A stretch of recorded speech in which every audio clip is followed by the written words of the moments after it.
Mr. Mayor and member of the council, my name is Bob Weeks at 2451 Regency Lakes Court, and I'd like to say thank you to Councilman Skelton there for calling or bringing to our attention the recent change in this plan. You know, I looked at the agenda report yesterday at noon around lunchtime, and you know there was no mention of this plan for parking in it. So I think it's a real problem when these types of things change less than 24 hours before the meeting, and I think that augurs towards a delay to really think about what the plan is here and what we really want to do.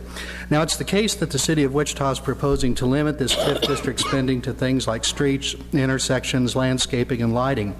But these are still things that developers working outside of TIF districts generally have to pay for themselves. That's the real function of TIF districts. TIF developers get to use their own property taxes to pay for things that non-TIF developers have to pay for out of pocket or through special tax assessments on top of their regular property taxes. This is accomplished through a confusing arrangement that hides the reality and size of the subsidy given to TIF developers. And I've come to realize that this confusion serves a useful purpose to this council, because if the people of Wichita knew what was really happening, they'd be outraged. The proposed TIF district, while smaller than previously proposed, is still very large, quite large. Has anyone calculated what share of the retail and restaurant trade in Wichita would have to be captured by this district in order for it to be successful? Has anyone performed a market study to see if obtaining this market share would be feasible? And if feasible, what effect would this have on existing business and development in Wichita? Specifically, what effect would this have on other development in downtown, such as Old Town and Waterwalk? We've seen that when city-subsidized business is in financial trouble, this council is willing to fund a bailout. We're at a point, Mr. Mayor, where entrepreneurs may not be willing to work in Wichita without a taxpayer subsidy, or at least not in competition with subsidized development. I am aware of a commercial development in Wichita that has been canceled because of Wichita's tax environment.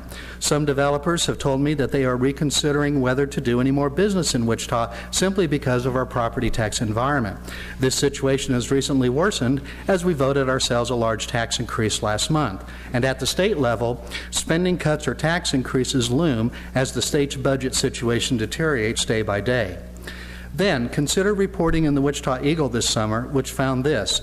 City and county tax records show that nearly $159 million in public money has been spent on Wichita's tax increment financing districts to get roughly $150 million worth of new development.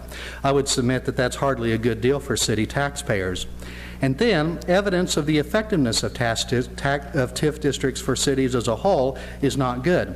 A study from the Institute of Government and Public Affairs at the University of Illinois finds that cities, towns, and villages that had TIF districts actually grew more slowly than municipalities that did not use TIF.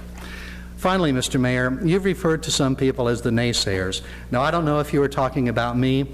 It'd be presumptuous of me to think so. But I don't say nay to development, even to downtown development. What I say no to is taxpayer-subsidized development planned and managed by government. Saying no to that, in turn, lets us say yes to the rich diversity of human individuality instead of a collectivist vision driven by government bureaucracy. It means saying yes to free people cooperating voluntarily through free markets. That's what's disappearing as more and more of our city's development is subsidized and managed by government. Thank you.